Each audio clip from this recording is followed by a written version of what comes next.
stay at school.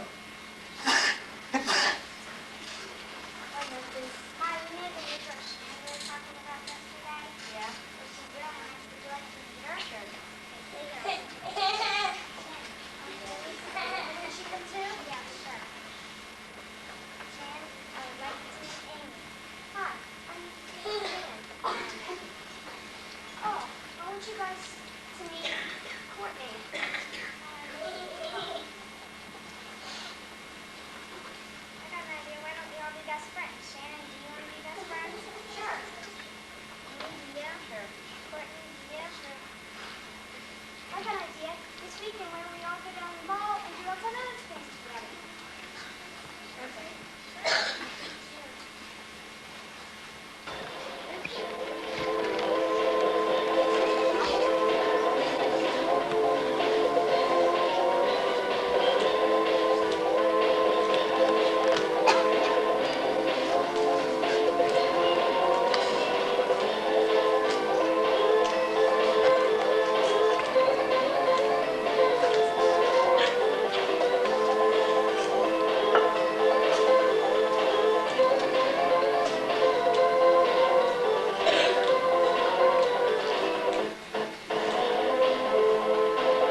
WTAP News at 11.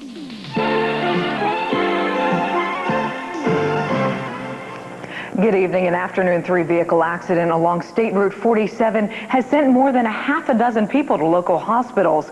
Around 3:30 this afternoon, a 1986 Buick Century driven by 30-year-old Dean Wells was waiting to turn left on Route 47 westbound in front of WVUP. Well, that's when another car driven by 25-year-old Jess Gibson crashed into Wells' vehicle. Now, Gibson's car then crossed the median and went into the eastbound lane, crashing head-on into 26-year-old Craig Devon's car. Now, Devon was later cited for DUI. His multi-vehicle crash is still being investigated by state police in Wood County. Well, it's been almost 3 days since the fire at Shell Chemicals Belpre plant. Of the 3 fatalities, 1 body was removed yesterday and has been sent to the Franklin County Coroner's Office for positive ID. It's presumed to be that of 50-year-old George Nutter of Coolville. The bodies of 36-year-old Michael Harris and 41-year-old Gary Reed have not been located or removed from the site of the fire due to concerns for the safety of those involved in the cleanup. We're not going to put anybody at risk to go in and retrieve those bodies. As sensitive as we are to the families wanting to get on with things, we're going to take this as slow as we have to in order to make sure that our people who go in there are safe and protected and nothing further happens to anybody. This Memorial Day weekend, Friday's fire was fresh on the minds of people at church services throughout the Mid-Ohio Valley. There's one church in particular where this tragedy has hit close to home, literally. Michael Schlesinger has that story. Belpre's Church of Christ is actually adjacent to the Shell Chemical Company. Besides proximity, the church has close ties to the plant in other ways, too. They have been wonderful neighbors to us through the years. They have used our facility many times. Following Friday's catastrophe, the minister of the church, Ron Lothry, knew his service the following Sunday would be a challenging one. He would have to face some 500 congregants, many who were affected by Shell's tragedy, and give them some kind of encouragement, some uplifting words. And he knew just the way to do so. We are going to be having special prayer today. A prayer, first of all, of thanksgiving, and then a prayer for these 3 families in our community that have lost loved ones. Prayer is a healing source for many, and out of prayer comes hope. And that's one thing the people in this community are not taking for granted this weekend. Safety is the number one thing that they emphasize at Shell, and I would hope that they would rebuild. I feel confident that they will. Hopefully that everything will be back to standard again before too awful long. I was uplifted that God can bring us through. And as folks remember the people who have fought for our country this Memorial Day weekend, a whole community, including a chemical plant vital to the area, remembers the 3 men who so tragically lost their lives early Friday morning. Michael Schlesinger, WTAP News, Belpre. And while Shell officials say they intend to rebuild and restore the plant structurally, they're also providing the hope and support the community needs to rebuild emotionally through a community outreach program. Now, this means even going door to door. We have a real pride of being a good corporate neighbor in all of the areas where we have Shell facilities, and that's especially true here over the past 30 years. We built up a relationship, we've worked hard at it, and this is following through on that relationship. We're not going to forget who's around us and who was affected by this incident. It's been really an all-out effort. They have just told us take care of our people in the community, and the cost and expense and energy has really not been a consideration. Shell officials plan to continue that community outreach program.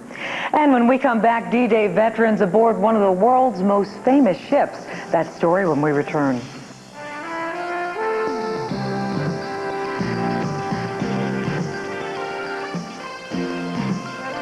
It's sassy. The little boy Jamie was supposed to belong to me, but I didn't need anyone else. I was alone.